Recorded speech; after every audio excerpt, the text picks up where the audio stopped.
The idea that money doesn't buy happiness is dead wrong. Wealth does buy freedom, and freedom can absolutely increase your happiness. Today, I'm breaking down exactly how I became financially free and the principles I learned along the way that can help you do the same. If you're serious about building wealth, then you're going to need a roadmap. Without further ado, let's dive in. Believe it or not, many people assume I've always been rich and wealthy, as if I've been Karlton Banks from Fresh Prince of Bel-Air. You know why? They may have seen the Ferrari or the Rolls Royce, some luxury travel on my Instagram, and a few watches, and they think it came easy or by luck. But that couldn't be further from the truth. My wealth wasn't an accident. It was the result of deliberate decisions, hard lessons, and relentless discipline. I had to break some seriously bad habits and build better ones, and push through obstacles that most people never see. Now I want to help you get past these obstacles a lot quicker than I did. I'm going to share with you the 5 steps I followed to achieve financial freedom, or financial comfortability as I like to call it. But please pay close attention, because these steps are deliberate, and if followed correctly, they can change your entire life if you stay disciplined. So let's dive in. Step number 1 is to define your freedom number. Your freedom number isn't how much you've saved or how much you're going to save. That's broke mentality. I need you to think bigger than that. Your freedom number is how much passive income you need each year to live the life you want, so work becomes optional. That number is different for everyone, and for some people, it means enough to truly live a lavish lifestyle, which means lots of cash flow is needed. For others, financial freedom might mean traveling a couple times per year, having more family time, or simply knowing your bills are covered without stress, which is financial comfortability, as I said earlier. So define what a good life is, what it actually looks like for you, and be honest about the cost. Remember, bigger lifestyles require more passive income and longer runway time. To figure out your freedom number, you're going to estimate realistic annual expenses across key categories, such as housing, transportation, food, utilities, travel, insurance, and fun. Now, housing may cost $25,000 to $30,000 per year. Transportation, $10,000 to $15,000. Food, $8,000 to $12,000. Utilities, $3,000 to $5,000. Travel could range from $5,000 to $10,000. Insurance, another $5,000 to $7,000. And your fun and entertainment can end up being $5,000 to $8,000. These are all reasonable numbers. But when you add them all together, the total annual expense could be in the ballpark of $70,000 to $80,000. That's the amount of passive income you might need to maintain the lifestyle you want without working, depending on where you live. Now, once you know how much income you want each year, work backwards from there. Now, a simple rule is to have 20 times that number invested. So if your goal is $75,000 per year, you need roughly $1.5 million invested. That works because $75,000 is 5% of $1.5 million. If your investments earn around 5% per year, they can generate that income without running out. Many investments have historically earned more than 5%, such as the S&P 500, which averages around 8 to 12% annually. Now, I'm giving you conservative estimates. If your goal is to generate $75,000 per year in passive income through investments, you should focus on investing as much as possible as early in your career as you possibly can. This will help you reach that $1.5 million number sooner. But the goal is to live off of the income, not drain the assets, like harvesting fruit without cutting down the trees. You don't need to start big. You can dollar cost average. Investing in regular intervals can help you get there faster. Consistency and starting early matter more than timing. So set the system once, then focus on steadily increasing how much you invest.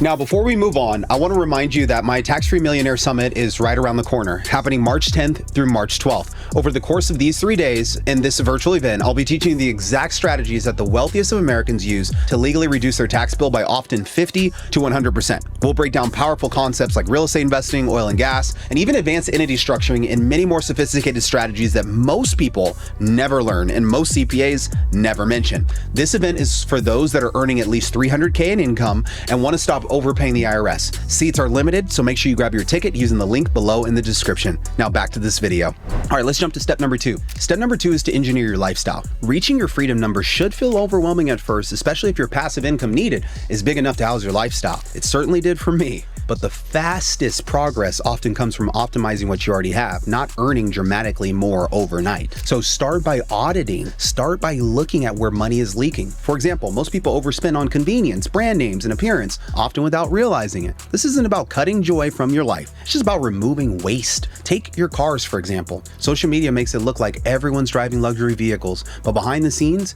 many of those cars are financed with massive monthly payments, and I know you know that. The average new car payment in the United States payments now rivals a small mortgage. Is that a smart move? How about buying a well-maintained used car that's already depreciated? Drive it for years, sell it for close to what you paid for, no crushing payments, no lifestyle flex. Also, some vehicles are known for being highly reliable and not breaking down often. So you should consider options for one of these when you haven't reached your freedom number yet, while your income is still low and you're growing it. For example, when I was first starting my career, I had a used Toyota Highlander. These cars are known for their reliability. Not having my car break down regularly definitely helped me save money when I was in my early 20s. The same logic applies to everyday spending. Generic products often come from the same factories as brand name items, but cost a fraction of the price. So swap enough of these choices and the savings can compound faster than you expect. Housing is the biggest lever of all. Instead of accepting rent or mortgage payments as fixed, look for ways to offset them. For example, one of the smartest things that you can do is buy a duplex. Then you can live in one unit and rent out the other. By doing this, your tenant can pay off a larger portion of your mortgage for you and maybe even all of your mortgage payment,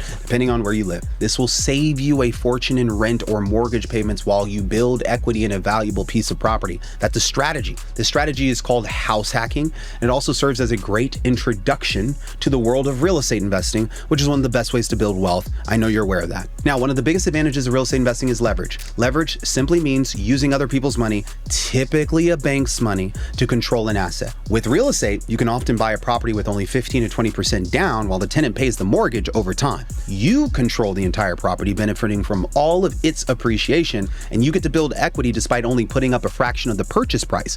Real estate is also easier to succeed with than many other businesses because it's built on non-optional demand. People don't want housing, they need it. No matter what the economy is doing, people still need a place to live. You know that. That creates a built-in customer basis and far more stability than businesses that depend on trends or discretionary spending or consumer moods. Now, on top of that, real estate investing creates multiple ways to win at once. You can earn cash flow from rent, appreciate as the property increases in value, and loan payments as tenants reduce your debt. And what I like to talk about, the tax advantages that improve your actual take-home returns. Most businesses rely on a single source of profit. Real estate stacks several on top of each other. And when you combine leverage, essential demand, and multiple profit streams, real estate easily becomes one of the few investments where the odds are naturally tilted in your favor. It doesn't mean it's effortless, but compared to many businesses, it's often simpler, it's a little bit more forgiving, and far more durable over the long term. Also, if you're going to live in a multifamily property for at least 1 year, then you'll potentially be able to qualify for a significantly lower down payment than you thus would have otherwise.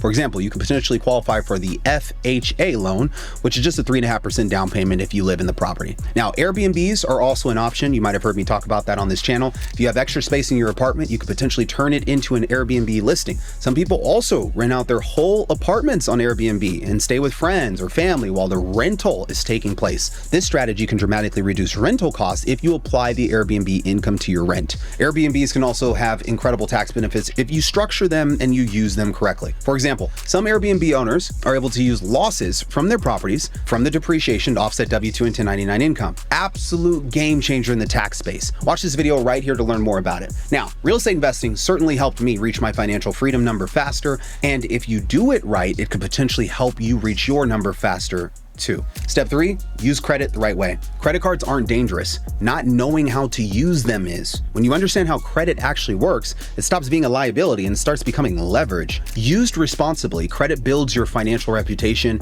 it strengthens your profile with lenders, and it unlocks better borrowing terms in the future. That matters when you want to buy property, when you want to invest in businesses, or you want to scale income producing assets without tying up all your cash. The goal isn't to use credit to survive, but to use it strategically to build more wealth. Strong credit lowers interest rates, increases your access to capital, and gives you flexibility when opportunities show up. Banks don't lend based on how smart you are, they lend based on how predictable and trustworthy your repayment history looks on paper. The rules are simple, but they're non-negotiable. Keep balances low, pay statements in full every month, and never spend money you don't already have. Treat credit like a debit card with delayed settlement, not free money. When you use it this way, credit becomes a quiet wealth building tool. I used business credit when I was first building my business. Everybody knows that. Once I knew I had solid business plans, I was starting to generate significant revenue. I knew that accessing credit could help me grow even faster while also improving my credit score if I kept up with the payments. This option worked extremely well for me,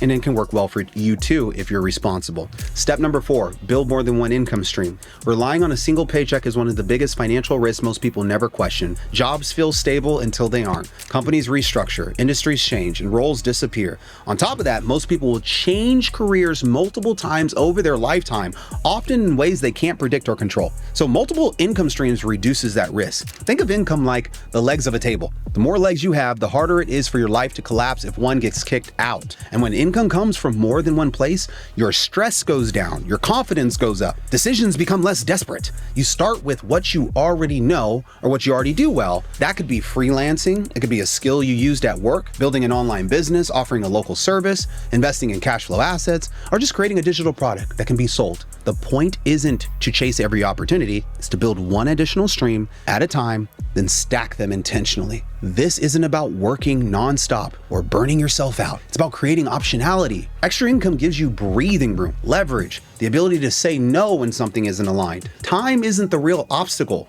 Your priorities are, and there are 168 hours in a week, and most people have far more discretionary time than they realize. So redirecting even a small portion of that time can change your financial trajectory permanently. Let's go to step number 5. Step number 5, treat money as a tool for growth. Some people use money to survive, and others use it to impress. However, the wealthy use money to build more wealth. And as income increases, lifestyle inflation becomes the biggest enemy. Instead of upgrading everything, how about you reinvest the surplus? Put money into assets that grow, that compound, and eventually replace your labor. You see, most investments are not completely passive, but smart investments reduce effort over time. Stocks, real estate, and selective alternative assets all play a role depending on your risk tolerance. I reached a point where working more hours wasn't possible for me. That's when investing stopped being optional and it became necessary. Money should work harder than you. Never forget that. That's gonna wrap this up for today's video, guys. As you guys can tell, I'm super passionate about making money. As always, thank you so much for watching. Don't forget to like and subscribe, and I'll see you on the next video. Cheers.